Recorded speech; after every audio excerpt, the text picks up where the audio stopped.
श्रीमद्भागवतम एकादश स्कंद अध्याय 18 वर्णाश्रम धर्म का वर्णन।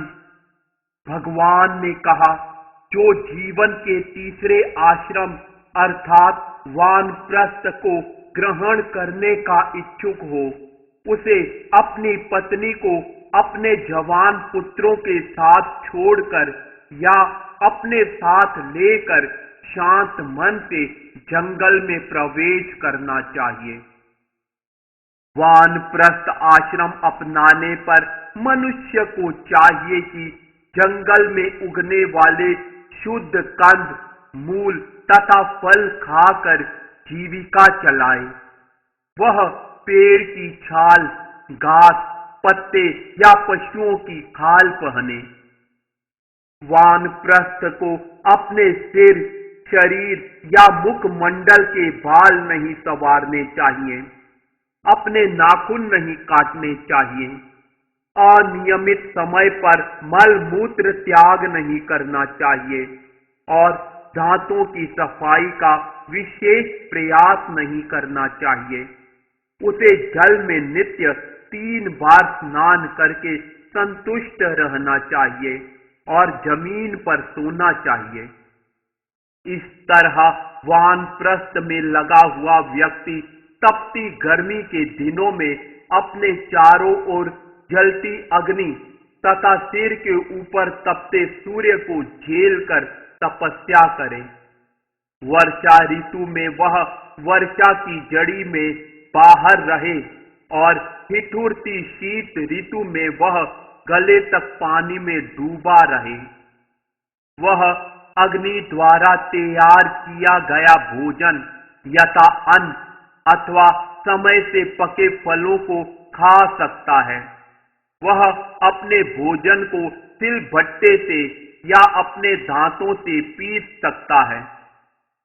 वानप्रस्थ को चाहिए कि देश, काल तथा अपनी सामर्थ्य का ध्यान रखते हुए अपने शरीर के पालन हेतु जो आवश्यक हो उसे एकत्र करे। उसे भविष्य के लिए कोई वस्तु संग्रह नहीं करनी चाहिए। जिसने वानप्रस्थ आश्रम स्वीकार किया हो, उसे चाहिए कि चरु तथा जंगल में पाए जाने वाले धान तथा अन्य अन्नों से तैयार की गई यज्ञ रोटी पुरोधाश की आहुतियों से ऋतु के अनुसार यज्ञ संपन्न करे।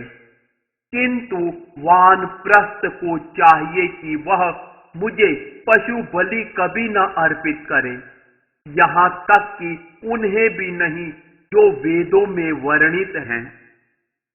वानप्रस्थ को चाहिए कि अग्निहोत्र, दर्श तथा पूर्णमास यज्ञों को उसी तरह करता रहे जिस तरह गृहस्थ आश्रम में करता था। उसे चातुर्मास्य के व्रत तथा यज्ञ भी संपन्न करने चाहिए, क्योंकि वेदविदों ने वानप्रस्थों के लिए इन अनुष्ठानों का आदेश दिया है। कठिन तपस्या करते हुए तथा जीवन की आवश्यकताओं मात्र को ही स्वीकार करते हुए संत वानप्रस्थ इतना दुर्बल हो जाता है कि उसकी चमड़ी तथा अस्थियां ही रह जाती हैं। इस तरह कठिन तपस्या द्वारा मेरी पूजा करके वह महर लोक जाता है और वहां मुझे प्राप्त करता है। जो व्यक्ति दीर्घकालीन प्रयत्न द्वारा इस कष्टप्रद किंतु महान तपस्या को मात्र क्षुद्र इंद्रिय तृप्ति के लिए संपन्न करता है, उसे सबसे बड़ा मूर्ख समझना चाहिए। यदि वानप्रस्थ वृद्धावस्था को प्राप्त हो और शरीर शिथिलता के कारण अपने नियत कर्म पूरा न कर सके, तो उसे चाहिए कि ध्यान द्वारा यज्ञ अग्नि को अपने हृदय के भीतर स्थापित करे, फिर अपने मन को मुझ में टिकाकर उस अग्नि में प्रवेश करके अपना शरीर त्याग दे। यदि यह समझते हुए कि ब्रह्म लोक को भी प्राप्त कर पाना दयनीय स्थिति है, कोई वानप्रस्थ सकाम कर्मों के सभी संभव परिणामों से पूर्ण विरक्ति उत्पन्न कर लेता है, तो वह संन्यास आश्रम ग्रहण कर सकता है। शास्त्रीय आदेशों के अनुसार मेरी पूजा करके तथा यज्ञ पुरोहित को अपनी सारी संपत्ति देकर उसे यज्ञ अग्नि को अपने भीतर धारण कर लेना चाहिए। इस तरह मन को पूर्णतया विरक्त करके वह संन्यास आश्रम में प्रवेश करे। देवतागण यह सोचकर कि संन्यास लेकर यह व्यक्ति हमसे आगे निकलकर भगवत धाम जा रहा है, सन्यासी के मार्ग में उसकी पूर्व पत्नी या अन्य स्त्रियों तथा आकर्षक वस्तुओं के रूप में प्रकट होकर अवरोध उत्पन्न करते हैं, किंतु सन्यासी को चाहिए कि इन देवताओं तथा उनके स्वरूपों पर कोई ध्यान न दे। यदि सन्यासी लंगोटे के अतिरिक्त भी कुछ पहनना चाहे, तो वह कोपीन को ढकने के लिए अपनी कमर और कूल्हे के चारों ओर कोई ओढ़न इस्तेमाल कर सकता है। अन्यथा यदि विशेष आवश्यकता न हो, तो वह दंड तथा कमंडलू के अतिरिक्त कुछ भी स्वीकार न करे। संत पुरुष को चाहिए कि अपनी आंखों से यह निश्चित करके अपना पांव रखे कि ऐसा कोई जीव या कीट तो नहीं है जो उसके पांव से कुचल जाएगा। उसे अपने वस्त्र के एक छोर से छान कर ही जल पीना चाहिए और ऐसे शब्द बोलने चाहिए जिनमें सत्य की शुद्धता हो। इसी प्रकार उसे वे ही कर्म करने चाहिए जिन्हें उसके मन ने शुद्ध निश्चित कर लिया हो। जिसने व्यर्थ बोलने, व्यर्थ के कार्य करने तथा प्राण वायु को नियंत्रण में रखने के इन 3 आंतरिक अनुशासनों को अपनाया नहीं हो, वह बांस के दंड उठाने मात्र से सन्यासी नहीं माना जा सकता। जो घर दूषित तथा अस्पृश्य हो, उनका तिरस्कार करके वानप्रस्थ को चाहिए कि बिना पूर्व निश्चय के 7 घरों में जाए और उनमें भीख मांगने से जो भी प्राप्त हो उससे तुष्ट हो ले। आवश्यकतानुसार वह चारों वर्णों के घरों में जा सकता है। वह भिक्षा मांगने से एकत्र हुआ भोजन लेकर जनाधिक्य वाले क्षेत्रों को त्याग कर एकांत स्थान में किसी जलाशय के निकट जाए। वहां पर स्नान करके तथा भली भांति हाथ धोकर भोजन का कुछ अंश मांगने वालों में बांटे। वह बिना बोले ऐसा करे, तब शेष बचे भाग को ठीक से साफ करके अपनी थाली का सारा भोजन खा ले और बाद के लिए कुछ भी न छोड़े। बिना किसी आसक्ति के इंद्रियों को पूरी तरह वश में करके उत्साही बने रहकर तथा भगवान के साक्षात्कार एवं अपने में तुष्ट संत पुरुष को अकेले ही पृथ्वी पर विचरण करना चाहिए। उसे सर्वत्र समदृष्टि रखते हुए आध्यात्मिक पद पर स्थिर रहना चाहिए। मुनि को चाहिए कि सुरक्षित तथा एकांत स्थान में रहते हुए और निरंतर मेरे ध्यान द्वारा मन को शुद्ध करके अपने को मुझसे अभिन्न मानते हुए एकमात्र आत्मा में अपने को एकाग्र करें। मुनि को चाहिए कि स्थिर ज्ञान द्वारा वह आत्मा के बंधन तथा मोक्ष की प्रकृति को निश्चित कर ले।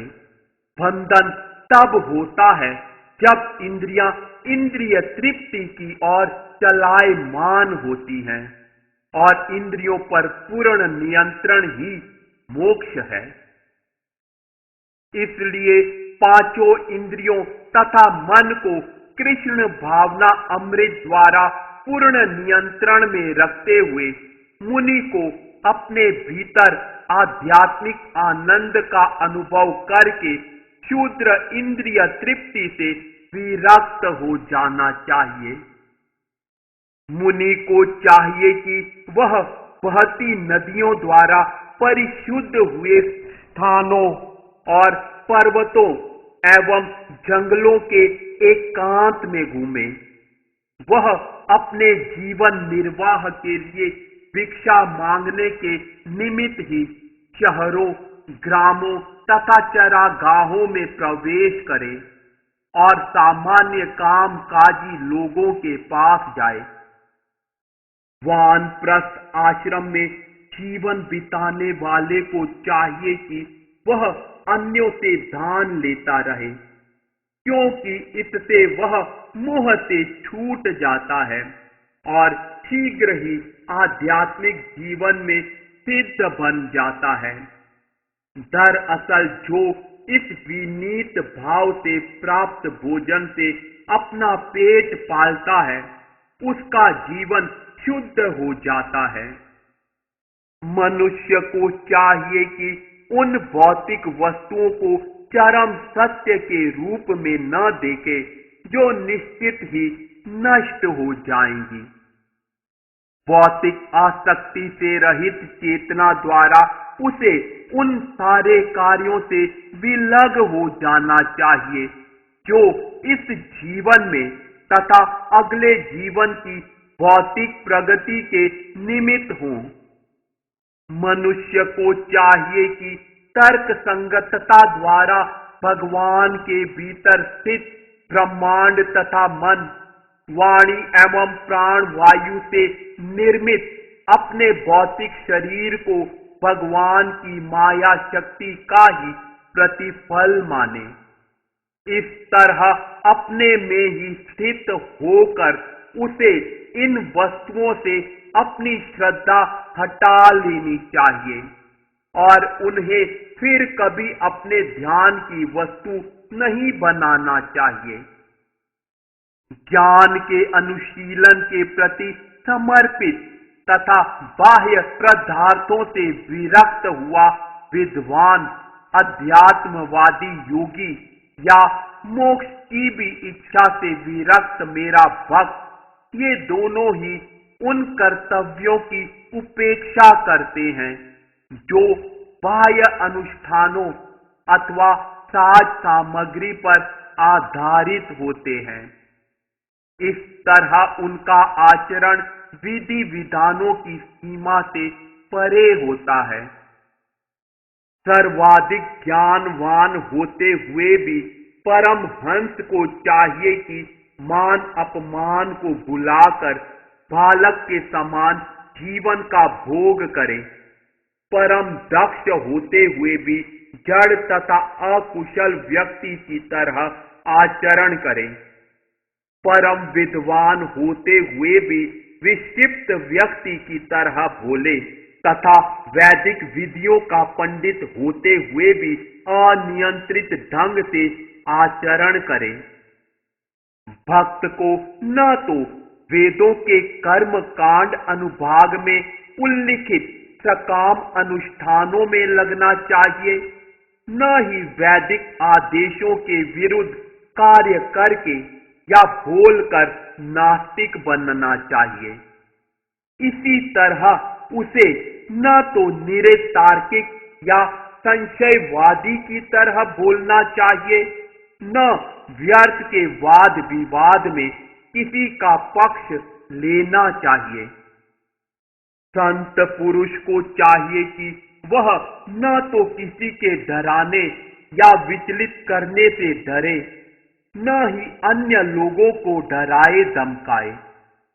उसे अन्यों द्वारा किया गया अपमान सहना चाहिए और कभी किसी को छोटा नहीं समझना चाहिए। भौतिक शरीर के लिए वह किसी के प्रति उग्रता न उत्पन्न करे, क्योंकि तब वह पशुतुल्य होगा। एक ही परमेश्वर समस्त भौतिक शरीरों के भीतर तथा हर एक की आत्मा के भीतर स्थित है। जिस तरह चंद्रमा असंख्य जलाशयों में प्रतिबिंबित होता है, उसी तरह परमेश्वर एक होकर भी हर एक के भीतर उपस्थित है। इस तरह हर भौतिक शरीर अंततः एक ही भगवान की शक्ति से बना है। यदि किसी को कभी कभी उचित भोजन नहीं मिलता, तो उसे हताश नहीं होना चाहिए, और जब उसे मजेदार भोजन मिले तो प्रफुल्लित नहीं हो जाना चाहिए। दृढ़ संकल्प के साथ उसे दोनों ही स्थितियों को ईश्वर के अधीन समझना चाहिए। आवश्यकता पड़े तो उसे चाहिए कि पर्याप्त भोजन पाने के लिए प्रयास करे, क्योंकि स्वास्थ्य बनाए रखने के लिए यह आवश्यक तथा उचित है। इंद्रियां, मन तथा प्राण के स्वस्थ रहने पर वह आध्यात्मिक सत्य का चिंतन कर सकता है, और सत्य को समझ लेने पर वह मुक्त हो जाता है। मुनि को चाहिए कि अपने आप मिल जाने वाला उत्तम या निम्न कोटि का जैसा भी भोजन, वस्त्र तथा बिस्तर हो, उसे स्वीकार करे। जिस तरह मैं भगवान होते हुए स्वेच्छा से अपने नैतिक कर्म करता हूं, उसी तरह मेरा ज्ञान प्राप्त कर चुकने वाले को सामान्य स्वच्छता बरतनी चाहिए। अपने हाथों को जल से साफ करना चाहिए, स्नान करना चाहिए और अन्य नियमित कार्यों को किसी दबाव से नहीं बल्कि स्वेच्छा से संपन्न करना चाहिए। ज्ञानी किसी भी वस्तु को मुझसे पृथक नहीं देखता, क्योंकि मेरा ज्ञान हो जाने से वह ऐसी भ्रामक अनुभूति को नष्ट कर चुका होता है। क्योंकि भौतिक देह तथा मन ऐसी अनुभूति के लिए पहले से अभ्यस्त हुए रहते हैं, अतः ऐसी अनुभूति की पुनरावृत्ति हो सकती है। किंतु मृत्यु के समय ऐसा ज्ञानी मेरे समान ही ऐश्वर्य प्राप्त करता है। जो व्यक्ति इंद्रिय तृप्ति के फल को दुखदाई जानते हुए उससे विरक्त है, और जो आध्यात्मिक सिद्धि चाहता है, किंतु जिसने मुझे प्राप्त करने की विधि का गंभीरता से विश्लेषण नहीं किया है, उसे प्रामाणिक एवं विद्वान गुरु के पास जाना चाहिए। जब तक भक्त को पूरी तरह आध्यात्मिक ज्ञान की अनुभूति न हो ले, उसे चाहिए कि अत्यंत श्रद्धा तथा आदर के साथ एवं द्वेष रहित होकर गुरु की सेवा करे, क्योंकि गुरु मुझसे अभिन्न होता है। जिसने 6 प्रकार के मोहों काम, क्रोध, लोभ, उत्तेजना, मिथ्या अहंकार तथा नशा पर नियंत्रण नहीं पा लिया, जिसकी बुद्धि जो कि इंद्रियों की अगुवा होती है, भौतिक वस्तुओं पर अत्यधिक आसक्त रहती है, जो ज्ञान तथा वैराग्य से रहित है, जो अपनी जीविका चलाने के लिए संन्यास ग्रहण करता है, जो पूज्य देवताओं, स्वात्म तथा अपने भीतर के परमेश्वर को अस्वीकार करता है और इस तरह सारा धर्म नष्ट कर देता है, और जो इतने पर भी भौतिक कलमश से दूषित रहता है, वह विपथ होकर इस जन्म को तथा अगले जन्म को भी विनष्ट कर देता है। सन्यासी के मुख्य धार्मिक कार्य हैं समता तथा अहिंसा, जबकि तपस्या तथा शरीर और आत्मा के अंतर का दार्शनिक ज्ञान ही वानप्रस्थ में प्रधान होते हैं। गृहस्थ के मुख्य कर्तव्य है सारे जीवों को आश्रय देना तथा यज्ञ संपन्न करना, और ब्रह्मचारी मुख्यतया गुरु की सेवा करने में लगा रहता है। गृहस्थ को चाहिए कि संतान उत्पन्न करने के लिए ही नियत समय पर अपनी पत्नी के साथ सहवास करें, अन्यथा वह ब्रह्मचर्य तपस्या, मन तथा शरीर की स्वच्छता, अपने स्वाभाविक पद पर संतोष तथा सभी जीवों के प्रति मैत्री का अभ्यास करें। मेरी पूजा तो वर्ण अथवा आश्रम का भेदभाव त्याग कर सबों को करनी चाहिए।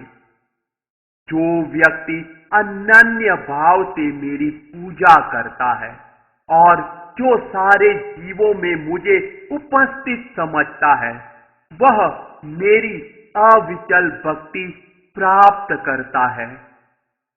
हे उद्धव, मैं सारे लोकों का परमेश्वर हूं और परम कारण होने से मैं इस ब्रह्मांड का सृजन और विनाश करता हूं। इस तरह मैं परम सत्य हूं और जो अविचल भक्ति के साथ मेरी पूजा करता है, वह मेरे पास आता है। इस तरह जो अपने नियत कर्म करके अपने जीवन को शुद्ध कर चुका होता है, जो मेरे परम पद को पूरी तरह से समझता है और जो शास्त्रीय तथा स्वरूप सिद्ध ज्ञान से युक्त होता है, वह शीघ्र ही मुझे प्राप्त करता है। जो इस वर्णाश्रम प्रणाली के अनुयायी हैं, वे उचित आचार की प्रामाणिक प्रथाओं के अनुसार धार्मिक सिद्धांतों को स्वीकार करते हैं। जब प्रेमा भक्ति में ऐसे वर्णाश्रम कर्म मुझे अर्पित किए जाते हैं, तो वे जीवन की चरम सिद्धि देने वाले होते हैं। हे साधु उद्धव, तुमने जैसा पूछा, मैंने तुम्हें वे सारे साधन बतला दिए हैं जिनसे अपने नियत कर्म में लगा हुआ मेरा भक्त मेरे पास वापस आ सकता है। इस प्रकार श्रीमद् भागवत के 11वें स्कंद के अंतर्गत वर्णाश्रम धर्म का वर्णन नामक 18वें अध्याय के श्रील भक्ति वेदांत स्वामी प्रभुपाद के विनीत सेवकों द्वारा विरचित तात्पर्य पूर्ण हुए।